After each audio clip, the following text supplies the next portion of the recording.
ونصلي على رسوله الكريم أما بعد أعوذ بالله من الشيطان الرجيم بسم الله الرحمن الرحيم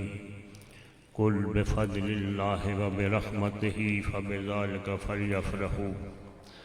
صدق الله مولانا العظيم إن الله وملائكته يصلون على النبي يا أيها الذين آمنوا صلوا عليه وسلموا تسليما اللهم صل على سيدنا ومولانا محمد وعلى آل سيدنا ومولانا محمد وبارك وسلم الصلاة والسلام عليك يا سيدي يا رسول الله وعلى آلك وأصحابك يا سيدي يا حبيب اللہ۔ نگاہ عشق و مستی میں وہی اول وہی آخر، نگاہ عشق و مستی میں وہی اول وہی آخر، وہی یاسین وہی قرآن وہی فرقان، وہی یاسین وہی طٰہٰ وہی یاسین وہی فرقان، وہ نادائے سبل ختم الرسول مولائے کل، جو غبار راہ کو بخشا جس نے فروغ وادی سینا، اور مسلم ہے محبت محمد سے وفا صدیق اکبر کی، مسلم ہے محمد سے وفا صدیق اکبر کی، نہیں بھولی زمانے کو ادا صدیق اکبر کی، وہ جس کے ہیں رسول اللہ اس کے خدا اس کا، ولایت کا وسیلہ ہے ولا صدیق اکبر کی، اور تذکرہ رہتا ہے صبح و یا شام زندہ پیر کا، اب وظیفہ ہو گیا ہے نام زندہ پیر کا، اولیاء دہر میں پائیں گے اونچا مرتبہ، روز معاشر دیکھنا اکرام زندہ پیر کا، غیر مسلم بھی بہت گرویدہ ہے مسلم تو کیا، ایسی کشش رکھتا ہے اسلام زندہ پیر کا، اور میرے محبوب کی جلوہ فشانی دیکھتے جاؤ، جناب پیر زندہ کی نشانی دیکھتے جاؤ، لبے ساحل بھیڑ رہتی ہے پیاسوں کی، ذرا اس بحر ہو کی روانی دیکھتے جاؤ، اور جگ محتاج ہے نواز جس عالی گھرانے کا، انہی کی در بدر فیض رسانی دیکھتے جاؤ۔ وقت بڑا کم ہے، نماز ظہر بھی انشاءاللہ ظہر کے وقت میں ادا کرنی ہے۔ اللہ تعالیٰ نے فرمایا اے محبوب صلی اللہ علیہ وسلم آپ فرما دیجئے، کل آپ فرما دیجئے کہ جب آپ تمہیں اللہ کے طرف سے کوئی فضل یا رحمت ملے تو اس پہ خوشی منایا کرو، اس پہ جشن منایا کرو۔ اب خوشی منانے کے اور جشن منانے کے بھی اپنے اپنے طریقے ہیں، کوئی طبلے کی تال پہ خوشی مناتا ہے، کوئی ڈھول کی ڈولک پہ خوشی مناتا ہے، کوئی رقص و سرور کی محفلیں سجا کے خوشی مناتا ہے، لیکن الحمدللہ یہ غلامان گمگول شریف کا یہ ترہ امتیاز ہے کہ جب بھی انہیں کوئی خوشی ملے وہ اللہ کے محبوب کی محفل میلاد بنا کے خوشی منایا کرتے ہیں۔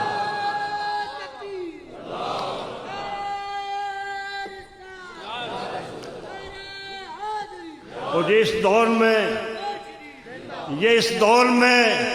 اس ہستی نے جنہوں کے اللہ کے محبوب کے حکم کے مطابق اپنا سب کچھ چھوڑ کے گمگول شریف کے پہاڑوں میں جا کے ڈیرا لگا لیا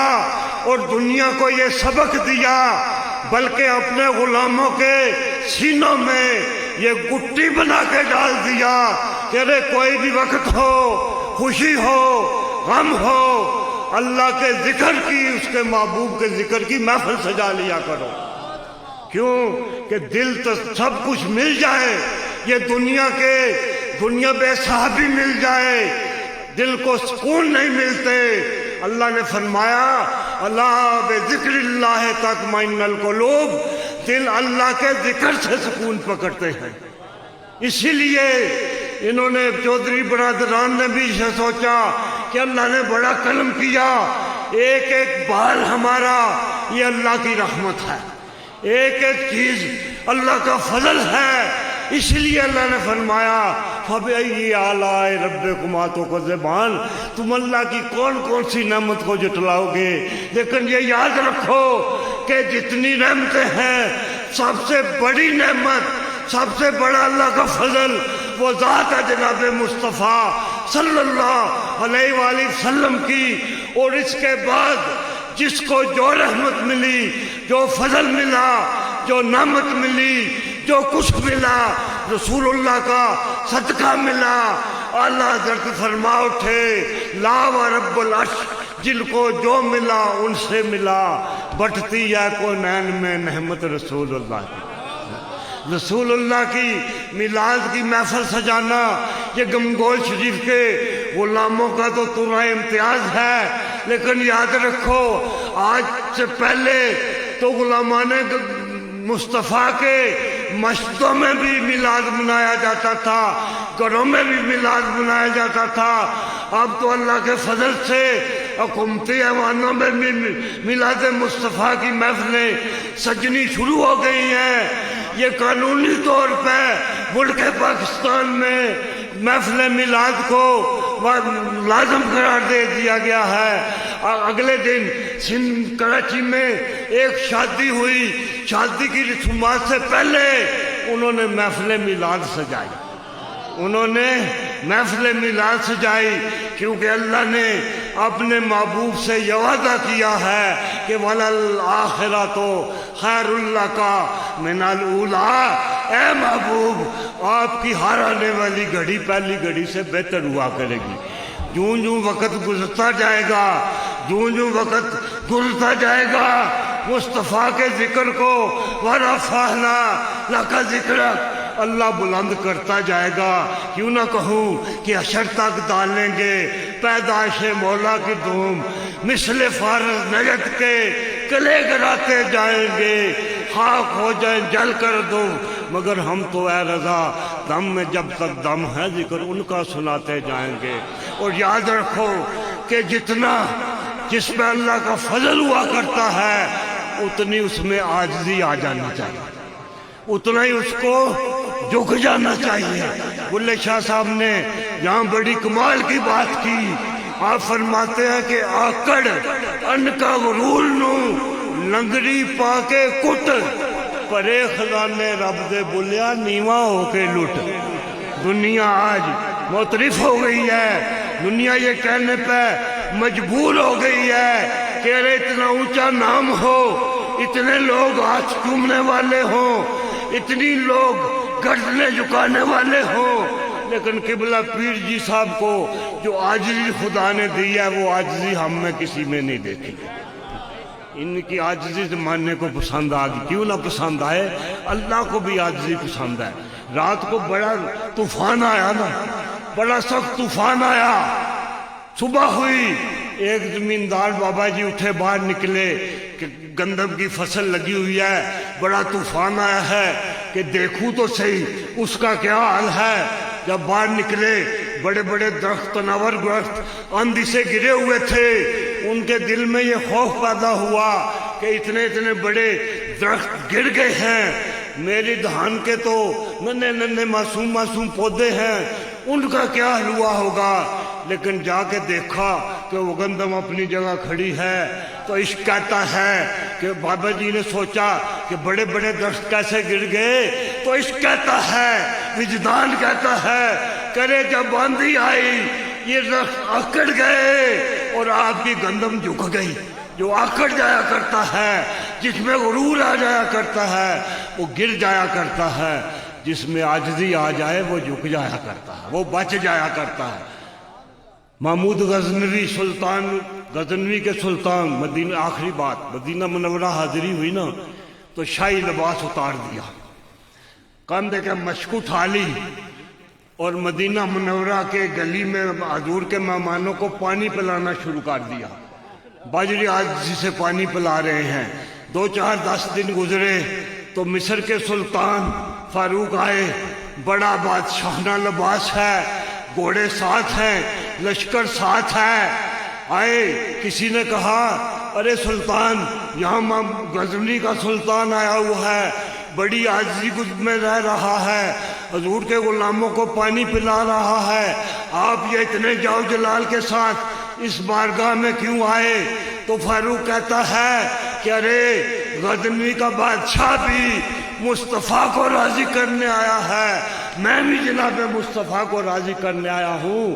میرا یہ شاہی لباس، یہ جاؤ جلال، یہ فوج، یہ ہاتھی، یہ گھوڑے، یہ سب کچھ سرکار کا دیا ہوا ہے،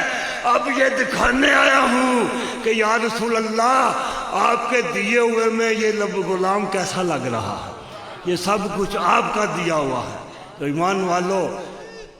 یاد رکھو، عشق والے حضور صلی اللہ علیہ وسلم بارگاہ میں ایک صحابی حاضر ہوئے، یا رسول اللہ غربت ہے، مفلسی ہے، بیٹی کی شادی کرنی ہے، فرمایا عثمان غنی کے پاس چلے جاؤ، رضی اللہ تعالیٰ عنہ گئے، عجیب منظر دیکھا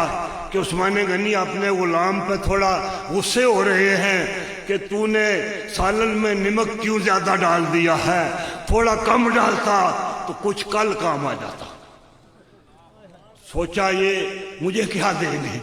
جو ایک نمک زیادہ ڈالنے پہ اتنے غصے میں ہو رہے ہیں، واپس آ گیا۔ دوسرے دن پھر گئے، یا رسول اللہ مفلس ہوں، فرمایا عثمان غنی کی بارگاہ میں چلے جاؤ۔ پھر گئے کہ آپ غلام کو ڈانٹ رہے ہیں کہ تو نے دیے میں روئی کی بتی موٹی ڈال دی ہے، اس سے تیل زیادہ جلے گا، اگر چھوٹی ڈالتا تو کم جلتا، کچھ کل کام آ جاتا۔ پھر واپس چلے گئے۔ تیسرے دن حضور نے فرمایا بھائی تم کیوں نہیں جاتے عثمان غنی کی بارگاہ میں؟ اب یہ فیصلہ کر کے گئے کہ جو بھی ہوا حضور کا حکم ہے میں مانگ لوں گا۔ جب گئے نا عرض کی جی مجھے رسول اللہ نے بھیجا ہے، مجھے رسول اللہ نے بھیجا ہے، مجھے کچھ مال چاہیے۔ آپ اٹھے، دروازہ کھول دیا، خزانوں کا دروازہ کھول دیا، فرمایا جا جتنا مرضی ہے لے جا، جتنا مرضی ہے لے جا۔ کھڑا ہو کر سوچنے لگا، عثمان غنی رضی اللہ تعالیٰ عنہ نے فرمایا ارے تو یہ سوچ رہا ہے کہ میں نمک کو زیادہ ڈالنے پہ غلام کو ڈانٹ رہا تھا، روئی کی بتی موٹی ڈالنے پہ غلام کو ڈانٹ رہا تھا، ارے میں اپنی ذات کے لیے اس سے زیادہ خرچ نہیں کرنا چاہتا جس سے میرا گزارا ہو جائے، لیکن میری جان، میری اولاد، میرا ایمان، میرا مال، یہ سب کچھ رسول اللہ کا دیا ہوا ہے، یہ مال میرا نہیں، تجھے مالک نے بھیجا، جتنا چاہے اتنا لے جا۔ اور صحابہ کرام نے ہمیں یہ بتا دیا، صدیق اکبر رضی اللہ تعالیٰ نے یہ بتا دیا سارا مال لا کے، فرمایا ہے صدیق کان میں کیا چھوڑ کے آئے ہو؟ عرض کی یا رسول اللہ مال سارا آپ کے قدموں میں لے آیا ہوں، غار اللہ کا اور اس کو رسول چھوڑ آیا ہوں۔ تو سانو یار غار نے دسیا ہے دوستو سب کچھ سونے تی نثار ہونا چاہیے۔ ایمان والو جتنا اللہ فضل کرے، میں یہ مبارکباد دیتا ہوں اپنے برادران طریقت چودھری برادران کو، اس میں یہ جتنا اللہ کا ذکر کریں گے اللہ ان کے کاروبار میں بھی برکتیں عطا کرے گا، کیونکہ حضور نے فرمایا کہ اللہ فرماتا ہے کہ ایک دو گے نا تو میں 10 دوں گا۔ یہ مختلف روایتیں ہیں۔ جب یہ بات ہوئی نا تو حضرت مولا علی مشکل کشا گھر آئے، حضرت خیر النساء مخدومہ کائنات رضی اللہ تعالیٰ عنہ سلام اللہ علیہ نے عرض کی یہ میں نے کچھ روئی کاتی ہوئی ہے، یہ آپ لے جائیں بازار میں بیچ کے انار لے آئیں، انار لے آئیں۔ حضرت مولا علی نے وہ روئی بیچی، ایک انار ملا، لے کے آ رہے تھے تو رستے میں ایک فقیر مل گیا، نے کہا جی بھوکا ہوں، کھانے کے لیے کچھ نہیں ہے۔ آپ نے وہ انار اس کو دے دیا، انار اس کو دے دیا۔ جب گھر آئے تو مخدومہ کائنات نے پوچھا انار لے آئے ہیں؟ فرمایا لایا تو تھا لیکن سودا کر آیا ہوں، یہ سودا کر آیا ہوں۔ ادھر حضور کی بارگاہ میں ایک صحابی پیش ہوئے، انہوں نے 10 انار حضور کی بارگاہ میں پیش کیے